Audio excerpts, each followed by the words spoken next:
खबरदार, अगर तू दरवाजे से निकली आला हजरत इमाम अहले सुन्नत मुजद्दिदीन मिल्लत मेरे आला हजरत से किसी ने पूछा था कि हजरत जी बीबी नात पढ़ सकती है?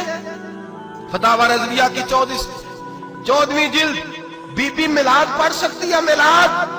आला हजरत ने फरमाया अगर बीबी मिलाद पढ़ रही हो, नात पढ़ रही हो और उसकी आवाज गैर महरम के कानों तक जा रही हो, फरमाया उसे सवाब नहीं होगा, उसे हराम काम करने का गुनाह दिया जाएगा। बीबी को मना है, वो नात की आवाज भी औरत का ही नहीं पड़ता, दीन में तो औरत की आवाज का भी पड़ता है। दीन में तो औरत की, हजरत सैयदा ज़ैनब, हजरत फातिमा की वो लख्ते जिगर जो मैदान करबला में इमाम हुसैन बराबर की शरीक रही सैयदना इमाम हुसैन के साथ। याह्या बिन मोइन कहते हैं मैं 15 साल तक हजरत ज़ैनब का पड़ोसी रहा हूं। 15 साल, घर बराबर होता है ना, बंदा बीबी देख ही लेता है। वो बीबी कभी पर्दा डाल के जा रही है दवाई लेने, कभी नजर आ ही जाती है। कहते 15 साल में सैयदा फातिमा की बेटी का पड़ोसी रहा हूं, मैंने कभी बुरके में छुपी हुई ज़ैनब भी नहीं देखी, बुरके में छुपी हुई ज़ैनब भी कभी नहीं देखी। हजरत अब्दुल्ला बिन जाफर तैयार जनाबे अली मुर्तजा के भाई थे, उनके बेटे के साथ इनका निकाह हुआ था, बीमार हो गई।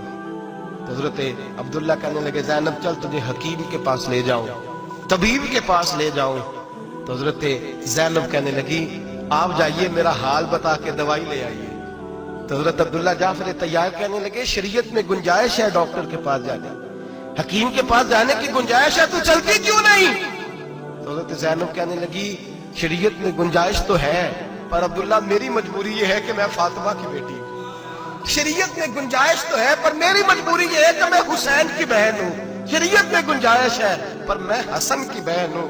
शरीयत में बड़ी गुंजाइश है पर लोग मुझे मोहम्मद अरबी की नवासी कहते हैं। गुंजाइश तो है पर मैं नहीं ना निकल सकती, इसलिए कि जितना कोई अपने आप को दीन के करीब जानता है उतना उसके पैरों में शरीयत की जंजीरें ज्यादा होती हैं। तो जनाब सैयदना अब्दुल्ला कहने लगे अगर तू पर्दा कर गई, अगर तू चली गई, तो फरमाने लगे ये तो अल्लाह की मशीयत है, तू दवाई ला दे ताकि मैं खा लूं, और अगर मैं चली गई तो मैं अपनी माँ से जाके कहूंगी कि अम्मा सारी तकलीफें मैंने छाती पे बर्दाश्त की हैं पर मैंने तेरे पर्दे पर आंच नहीं आने दी।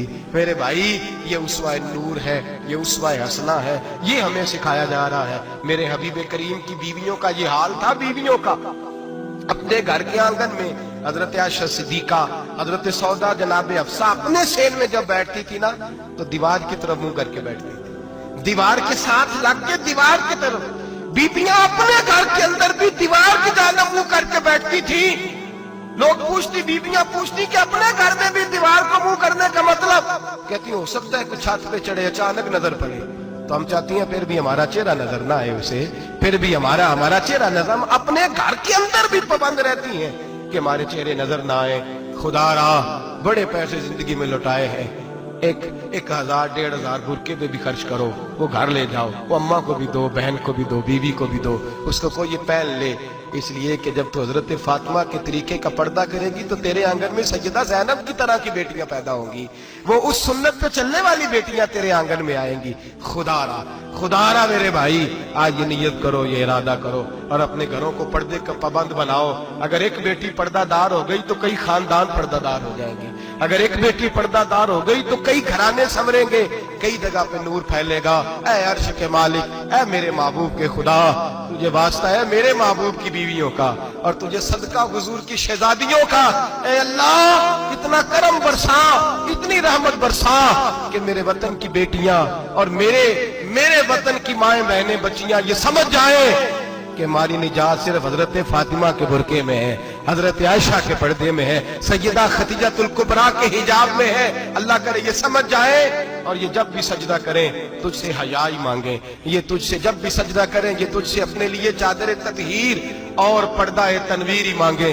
अल्लाह करे मुझ बेअमल की मुंह से निकले हुए लफ्ज किसी के दिल में तासीर बन के उतरे और फिर दुनिया के अंदर ये रिवाज आम हो कि हर कोई पर्दा करे, हर कोई बापर्दा हो जाए। ऐ अल्लाह तू तासीर नाजिल फरमा, ऐ अल्लाह तू अमल की दौलत नाजिल फरमा, ऐ अल्लाह हमारी बेटियों को इज्जत की चादर अता फरमा, हमेशा मिदहत खैरुल अनाम में गुजरे। दुआ है ये उम्र दरूद व सलाम में गुजरे। आखिर